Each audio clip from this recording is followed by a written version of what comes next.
जय हिंद प्यारे बच्चों। Welcome to Bharatvarsh classes. कैसे हैं आप सभी? आशा करता हूँ आप सभी अच्छे होंगे, स्वस्थ होंगे और एक शानदार तरीके से अपनी पढ़ाई को कर रहे होंगे। तो बच्चा, हम लोग कक्षा 10वीं की गणित पाठ्य पुस्तक में अध्याय 4 को पढ़ रहे हैं। अध्याय 4 का नाम है द्विघात समीकरण। इसके अंतर्गत हम सभी ने प्रश्नावली 4.2 तक के सभी प्रश्नों को हल कर लिया था। इसमें हमने किसी भी द्विघात समीकरण को गुणनखंड विधि से ज्ञात करना सीखा था। मान लीजिए यह एक द्विघात समीकरण है जो x² + bx + c बराबर 0 के रूप में है। अब इसे हमने बीच का जो फैक्टर को तोड़ के इसे हल कर लिया था। अब इस प्रश्नावली में हम सभी द्विघाती सूत्र और पूर्ण वर्ग विधि द्वारा किसी भी द्विघात समीकरण को हल करना पढ़ेंगे। सबसे पहला प्रश्न दे रखा है कि यदि निम्नलिखित द्विघात समीकरणों के मूलों का अस्तित्व हो तो इन्हें पूर्ण वर्ग बनाने की विधि द्वारा ज्ञात कीजिए। मूलों का अस्तित्व है, यदि इसके शून्य ज्ञात होते हों तो उन्हें आपको ज्ञात करने हैं कि इसके शून्य क्या होंगे। पहला को प्रश्न दे रखा है 2x² - 7x + 3 बराबर 0। देखिए, जो पूर्ण वर्ग विधि होता है उसके 3 नियम कहते हैं। 3 नियम कह सकते हो या फिर 3 स्टेप कह सकते हो। प्रथम नियम है इसमें, प्रथम नियम इसका कहता है कि जो x² का गुणांक है उसे आपको समाप्त करना है। x² के गुणांक को समाप्त कर दो, गुणांक को समाप्त। प्रथम नियम यह कहता है कि जो x² का गुणांक है किसी द्विघात समीकरण में उसे समाप्त कर दो। यहाँ पे x² का गुणांक क्या है? 2। तो 2 को किससे हम लोग भागा दे कि वह समाप्त हो जाए? 2 को 2 से विभाजित करेंगे तो 2 समाप्त हो जाएगा। यहाँ पे लिखेंगे कि समीकरण को 2 से विभाजित करने पर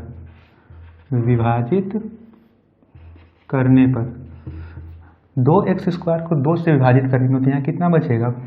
x²। 7x को हम 2 से विभाजित करेंगे तो क्या 7 2 से विभाजित होगा? नहीं होगा। तो यहाँ पे बचेगा 7/2 x का x। 3 को 2 से विभाजित करेंगे तो यहाँ पे बचेगा 3/2 बराबर 0। अब ये रूप में आ गया। अब दूसरा यहाँ पे नियम कहता है इसका कि जो x का गुणांक है, हमने x² के गुणांक को समाप्त कर दिया।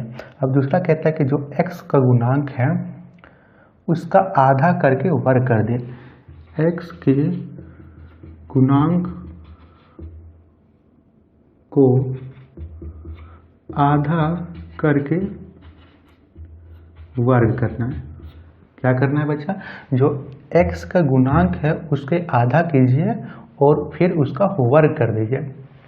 x का गुणांक कितना है? 7/2। तो 7/2 का आधा क्या होगा?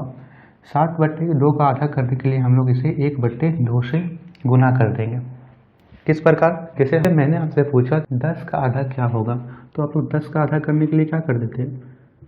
1/2 से ही तो गुना करते थे। तो 2 बचे 10, 5 होता था। यदि आपसे पूछा कि यदि 50 का आधा क्या होगा, तो 50 को 1/2 से गुना कर देंगे, 25 होगा। इसी प्रकार यदि 7/2 का आधा ज्ञात करना है तो 7/2 को हम लोग 1/2 से गुना कर देंगे। तो 7 एकम 7, 2 दूनी 4। यहाँ से आया 7/4। आधा करके वर्ग करना है तो 7/4 का यहाँ पे वर्ग कर देंगे।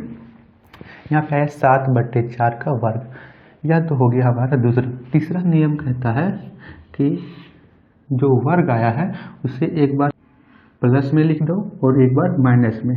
जो आया है उसे एक बार आप लोगों को समीकरण में प्लस में लिख देना है और एक बार माइनस में। देखिए यहाँ पे लिखते हैं x² - 7/2 को 60/2x।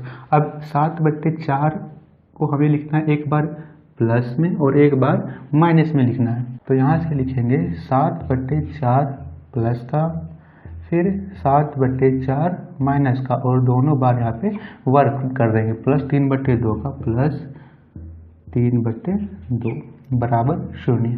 बस इतना ही करना है। 3 यहाँ पे नियम, पहले x² के गुणांक को समाप्त कर दीजिए। दूसरा में x का जो गुणांक है उसका आधा करके वर्ग करना है। तो उसका आधा कितना होगा? 7/2 का आधा होगा 7/4, उसका वर्ग यानी उसका स्क्वायर करेंगे तो आएगा 7/4। जो 7/4 आया है उसको एक बार प्लस में लिख दीजिए और एक बार माइनस में लिख दीजिए। तो हमने यहाँ पे लिख दिया। अब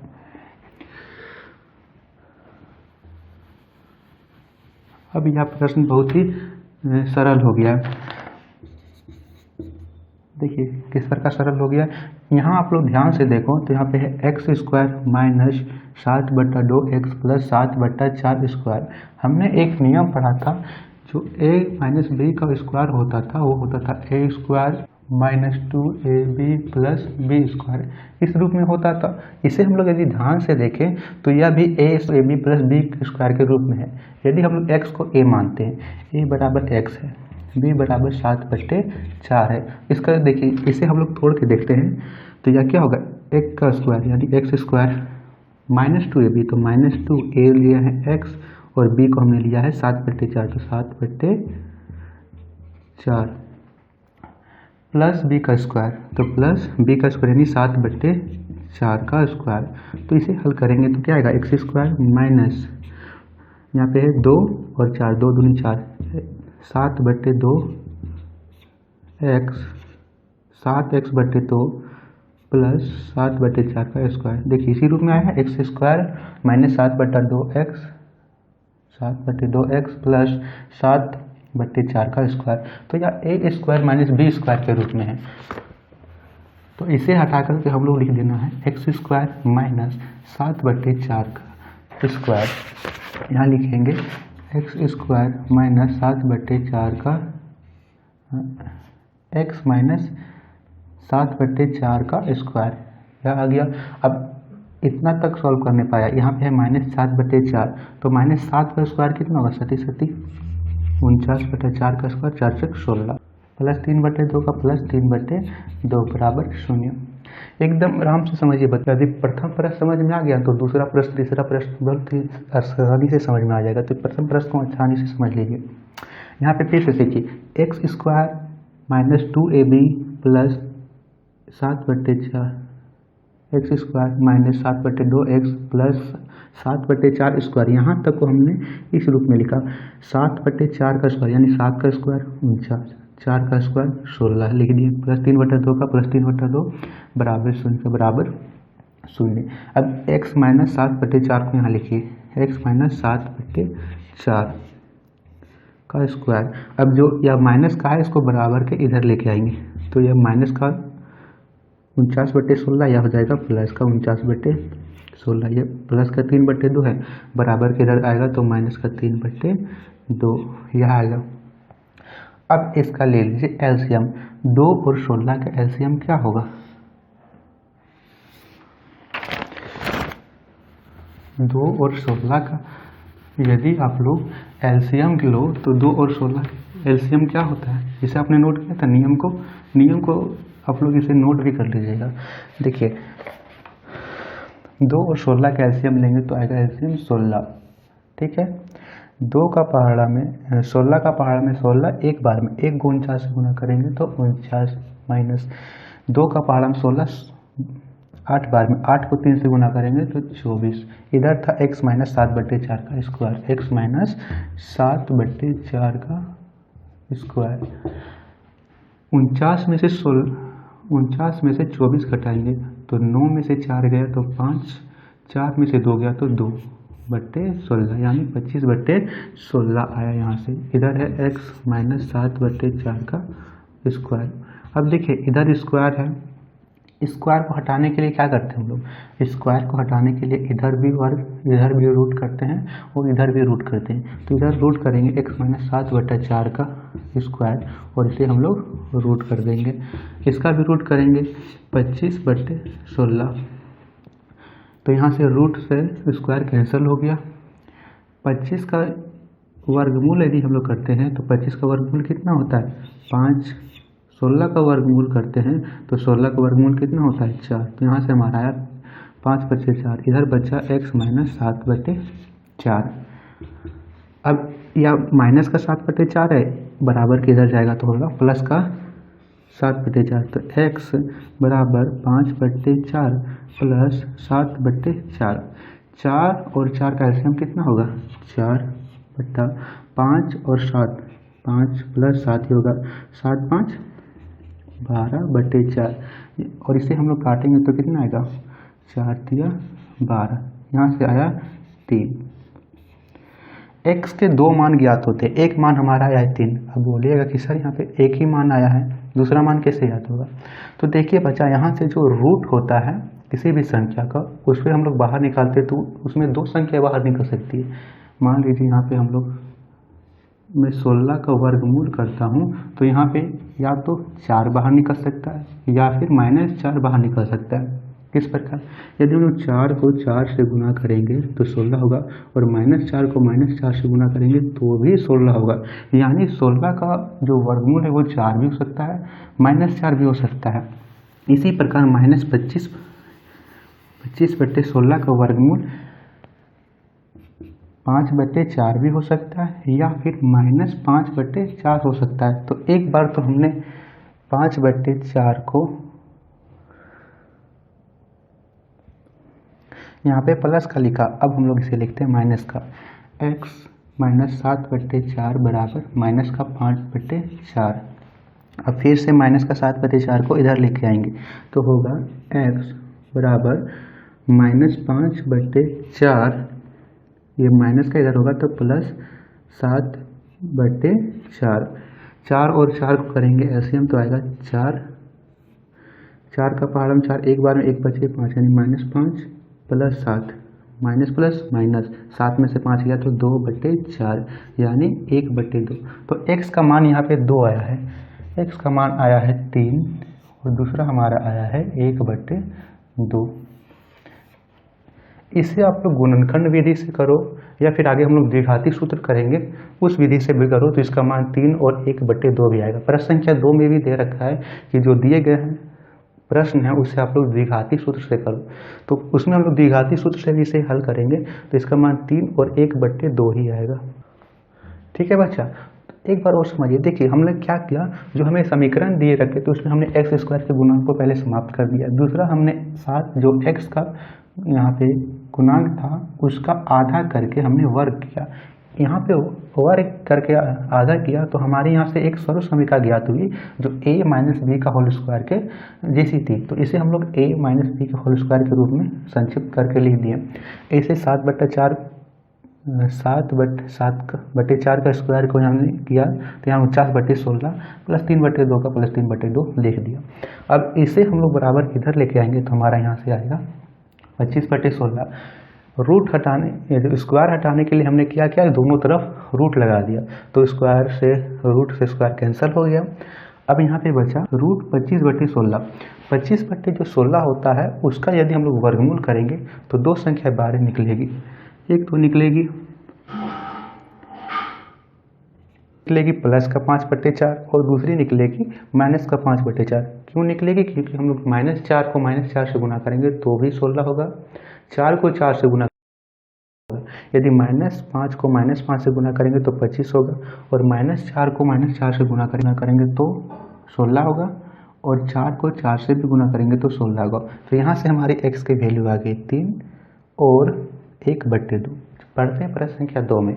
इसमें यदि कुछ डाउट हुआ हो तो अगले प्रश्न में वो अच्छे प्रकार से क्लियर हो जाएगा, क्योंकि प्रश्न संख्या 1,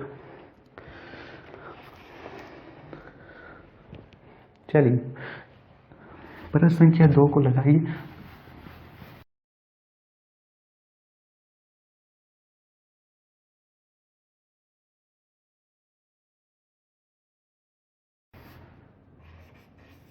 प्रश्न संख्या 2 दे रखा है 2x² + x - 4, 2x² + x - 4 बराबर का 0। कैसे करेंगे? नियम नंबर 1 बताइए, आप सभी ने नोट किया है। पहले क्या करते थे, जो x² का गुणांक है उसे समाप्त करेंगे। 2x² + x - 4, सही है, ठीक। तो देखिए जो x² है उसके गुणांक को समाप्त, x² के गुणा को समाप्त करते हैं तो x² का गुणा कितना है 2। 2 को समाप्त करने के लिए क्या करना होगा, 2 को 2 से विभाजित करेंगे। सिर्फ इसे ही 2 से विभाजित नहीं करना है, जब इसे हम लोग विभाजित कर रहे हैं तो तीनों को, इसे भी 2 से विभाजित करना होगा, इसे भी 2 से विभाजित करना होगा। तो लिखेंगे इस पूरे समीकरण को 2 से भाग करने पर, अब यहाँ पे 2x² को 2 से भाग करेंगे तो अंदर कितना बचेगा, x² प्लस यहाँ पे x एक एक्स है, यहाँ पे कुछ नहीं तो कितना है, एक है। ठीक है, मैं कई बार बता चुका हूँ कि कोई भी चर पद हो, कोई भी अचर पद हो, उसके साथ हमेशा एक शामिल होता है। फिर से समझा देता हूँ। मान लीजिए यहाँ पे x है, तो x का पावर में भी एक होगा, बट्टे में भी एक होगा, गुने में भी एक होगा।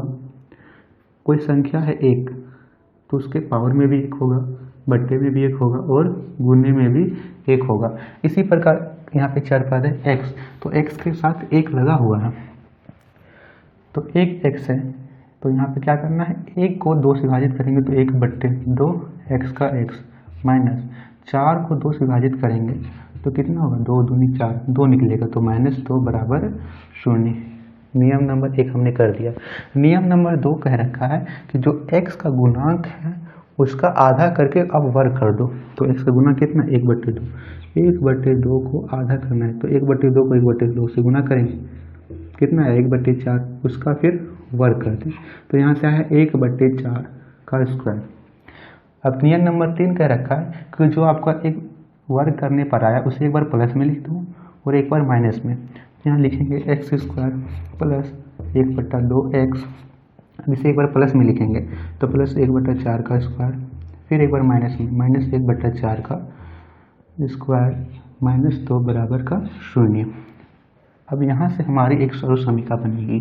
ध्यान से देखिए, तो यहाँ से हमारी एक सरल समीकरण बन रही है जो x² plus 1/2x plus 1/4 square है, यह a² plus 2ab plus b² के रूप में है।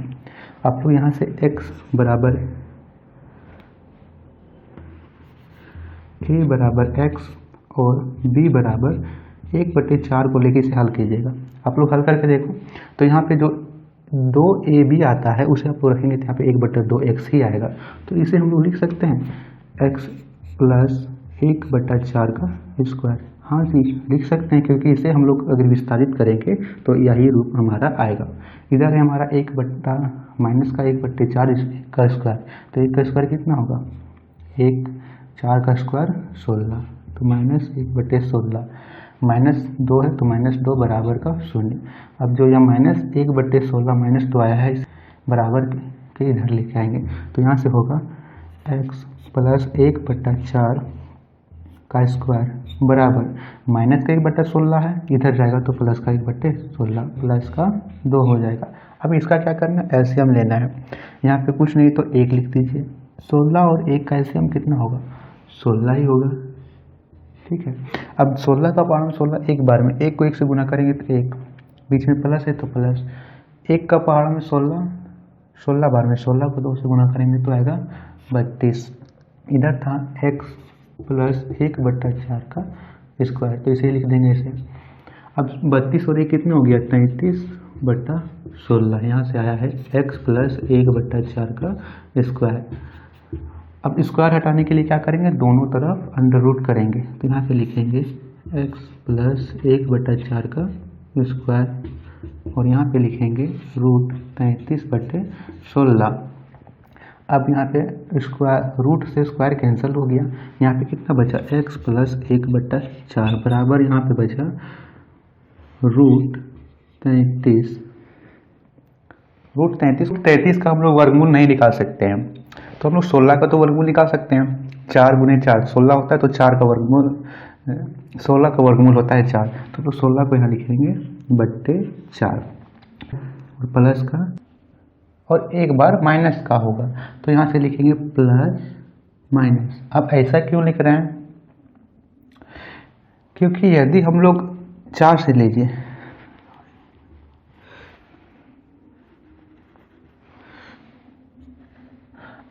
अब देखिए जो 4 आएगा बच्चा, वो एक बार तो माइनस खा सकता है और एक बार प्लस का। -4 को -4 से गुना करेंगे तो 16, 4 को 4 से गुना करेंगे तो भी 16। यहाँ पे जो रूट 33/4 आया है वह प्लस का हो सकता है या फिर माइनस का हो सकता है। अब इसे हल करते हैं, x प्लस 1/4, 1/4 को इधर लेके जाते हैं तो यह होगा, एक बार इसे प्लस 33/रूट लीजिए, प्लस रूट 33/4, ये प्लस का 1/4 है, इधर जाएगा तो माइनस का 1/4। 4 और 4 का एलसीएम कितना आएगा, 4, ऊपर कितना बचा √33 माइनस 1। तो x का मान एक बार आएगा √33 माइनस 1/4 प्लस लेने पर। एक बार हम लोग इसे माइनस ले लेते हैं। यदि हम लोग माइनस लेंगे तो माइनस √33/4, फिर से इसे माइनस 1/4 लिख देंगे, माइनस 1/4, 4 और 4 कैसे 4 आया। ऊपर हल करेंगे तो कितना आएगा, माइनस √33 माइनस 1। ठीक है, तो x के दो मान हमारे यहाँ हैं, √33 माइनस 1 और √33 माइनस 1/4। यह तो प्रश्न संख्या 2। बढ़ते हैं प्रश्न संख्या 3 में।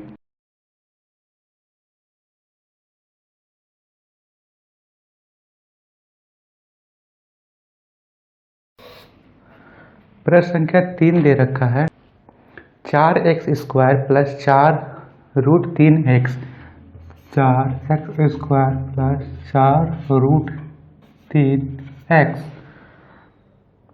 प्लस 3 बराबर 0। कैसे करेंगे, नियम नंबर 1 बताइए।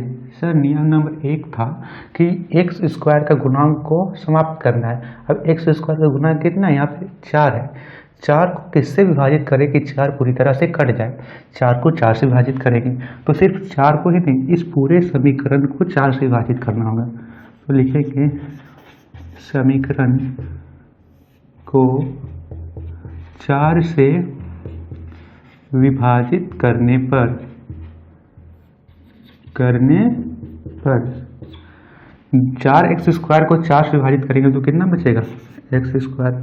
4√3x को 4 से विभाजित करेंगे तो यहाँ कितना बचेगा, 4√3 को 4 से विभाजित करना है तो 4 से 4 कट गया, कितना बचा, √3x प्लस 3, इसे भी 4 से विभाजित करना है तो बट्टे में 4। अब नेक्स्ट हम लोग क्या करते थे, नियम नंबर 2, जो x का गुणांक है उसका आधा करके वर्ग कर देना है। x का गुणांक कितना है, √3, तो √3 का आधा करेंगे, √3 को 1 से गुणा करेंगे तो √3 2 का 2 आधा हो गया, आधा करके उसका वर्ग कर देना है यानी उसका स्क्वायर। अब इसे लिखना है एक बार प्लस में एक बार माइनस में। यहाँ लिखेंगे x² प्लस √3x, √3/2 को एक बार प्लस में लिखेंगे तो √3/2 स्क्वायर, एक बार माइनस में लिखेंगे √3/2 स्क्वायर प्लस 3/4 बराबर 0। यहाँ से आ गई। अब इसे आप लोग ध्यान से देखो तो a² plus 2ab plus b² के रूप में आई है। यह सर्व समीकरण a प्लस b का होल स्क्वायर के रूप में है। इसे हम लोग संक्षिप्त करके लिख सकते हैं a² प्लस b², यानी आप लोग a को x मान लो, b को √3/2 मान लो, तो इसे हल करोगे तो यहाँ पे 2ab को हल करने पर √3x ही आएगा। तो हम लोग इसे लिखेंगे x प्लस √3/2 का स्क्वायर। यहाँ पे कितना √3/2 का स्क्वायर, तो यहाँ पे स्क्वायर से रूट कट गया, ऊपर कितना बचा 3। अब नीचे में क्या करना है, नीचे में तो रूट नहीं है, 2 का स्क्वायर होगा, 2 का वर्ग कितना होगा, 2 दूनी 4, माइनस से तो यहाँ पे माइनस होगा, प्लस 3/4 बराबर 0। अब यहाँ देखेंगे तो प्लस का 3/4 और यह है माइनस का 3/4, प्लस माइनस यहीं से कैंसिल आउट हो गया। यहाँ पर हमारा मान कितना आया है, x प्लस √3/2 का स्क्वायर बराबर 0। इसका स्क्वायर हटाने के लिए क्या करते हैं, इसको रूट से दोनों तरफ रूट लगा देते हैं। तो यहाँ लिखेंगे x प्लस √3/2 का स्क्वायर रूट लगा देंगे, रूट से स्क्वायर कैंसल आउट हो गया। यहाँ x का मान कितना है बच्चा, 3/2 आया है, तो यहाँ लिखेंगे x प्लस √3/2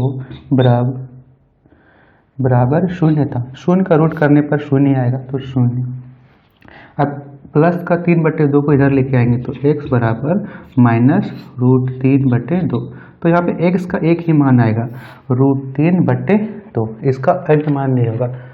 ठीक है, x को यदि √3/2 को आप लोग इस समीकरण में रखोगे तो उसे हल करने पर शून्य ही आएगा। तो यहाँ पे x के एक ही मान आएंगे माइनस का √3/2। पढ़ते हैं प्रश्न संख्या 4 में।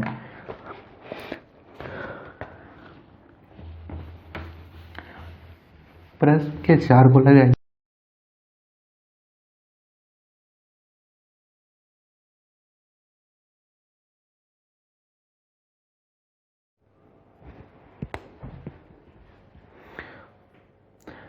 दो x square plus x minus 4 बराबर 0। 2x square plus x plus 4 बराबर 0। क्या करना है, पहला नियम बताइए। पहला नियम है एक्स स्क्वायर के गुणा को समाप्त करेंगे। तो एक्स स्क्वायर का गुणा करने को समाप्त करेंगे, लिखेंगे समीकरण को एक्स स्क्वायर का गुणा कितना है 2, तो इसे पूरे समीकरण को 2 से भाग करने पर 2x स्क्वायर को 2 से भाग करेंगे, कितना बचेगा एक्स स्क्वायर। एक्स को 2 से भाग करेंगे तो 1/2x, 4 को 2 से भाग करेंगे तो 2 बराबर 0। एक्स स्क्वायर का एक्स स्क्वायर लिखिए। अब नेक्स्ट है कि 1/2, एक्स का गुणांक है 1/2, 1/2 का आधा करना है और उसका भी वर्ग करना है। अब इसे एक बार प्लस में लिखेंगे, एक बार माइनस में, तो प्लस 1/2 x प्लस 1/4 का स्क्वायर माइनस 1/4 का स्क्वायर प्लस 2 बराबर 0। अब यहाँ पे देखिए ध्यान से, तो a प्लस बी का होल स्क्वायर के रूप में या सरसमीका a प्लस बी का होल स्क्वायर सरसमीका के रूप में यह आई है। तो इसे लिखेंगे x प्लस 1/4 का स्क्वायर माइनस 1/4 का स्क्वायर, 1 का स्क्वायर 1, 4 का स्क्वायर 16 प्लस 2 बराबर 0। अब इसे हम लोग बराबर के इधर लिखाएंगे तो होगा x प्लस 1/4 का स्क्वायर बराबर माइनस का 1/16 इधर जाएगा तो प्लस का 1/16, प्लस का 1/2 है तो आएगा माइनस का 2, कुछ नहीं है तो यहाँ पे 1। 16 और 1 का एलसीएम लेंगे, 16 और 1 का एलसीएम लेंगे तो कितना होगा 16 ही होगा। 16 का पहाड़ 16 एक बार में, 1 को 1 से गुना करेंगे तो 1 का पहाड़ 16, 16 बार में 16 को 2 से गुना करेंगे तो 32। यहाँ पे था x प्लस 1/4 का स्क्वायर, x प्लस 1/4 का स्क्वायर। तो यहाँ पे क्या करना है, 1 में से 32 घटाना है, तो यहाँ पे कितना बचेगा माइनस 31/16 x प्लस 1/4 का स्क्वायर बराबर। अब यहाँ क्या करेंगे, स्क्वायर हटाने के लिए दोनों तरफ रूट लगाएंगे, तो यहाँ पे होगा रूट x प्लस 1/4 का स्क्वायर, यहाँ पे होगा रूट माइनस 31/16। अब यहाँ पे देखिए जो रूट के अंदर माइनस आया तो माइनस 31 का अगर हम लोग वर्गमूल निकालेंगे तो इसका कोई मान होगा तो नहीं, यहाँ पर x का कोई मान ही ज्ञात नहीं होगा। यहाँ तो कट जाएगा, रूट से यहाँ से कट गया, लेकिन यहाँ पे कोई हल नहीं होगा, तो यहाँ इस समीकरण का मूल का अस्तित्व नहीं होगा। लिखेंगे इस समीकरण के मूल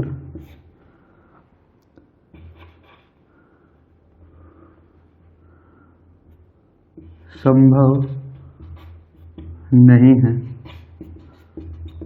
किसे नहीं समझिए यहाँ पे माइनस 31 क्यों नहीं हो सकता है। मैंने कहा कि माइनस √2 का वर्गमूल क्या होगा, माइनस √2 का वर्गमूल क्या होगा, क्या इसका वर्गमूल निकल सकता है, ये इसका वर्गमूल कभी नहीं निकलता। रूट में कोई भी संख्या ऋणात्मक में नहीं होती है। तो यह था प्रश्नावली 4.3 का पहला प्रश्न। दूसरा प्रश्न दे रखा है कि उपयुक्त प्रश्न संख्या 1 में जितने भी प्रश्न दिए गए हैं उसे द्विघाती समीकरण के मूल द्विघाती सूत्र का उपयोग करके ज्ञात कीजिए। जो हमने x का मान यहाँ पे पूर्ण वर्ग विधि द्वारा लाया था नेक्स्ट में हमें द्विघाती समीकरण के मूल द्विघाती सूत्र से ज्ञात करना है, तो उसे हम लोग करेंगे नेक्स्ट वीडियो में। वीडियो पसंद आए तो लाइक कीजिएगा, शेयर कीजिएगा अपने दोस्तों को, और हाँ, भारतवर्ष क्लासेस को सब्सक्राइब करना बिल्कुल भी नहीं भूलिएगा। नेक्स्ट वीडियो में मिलते हैं, धन्यवाद।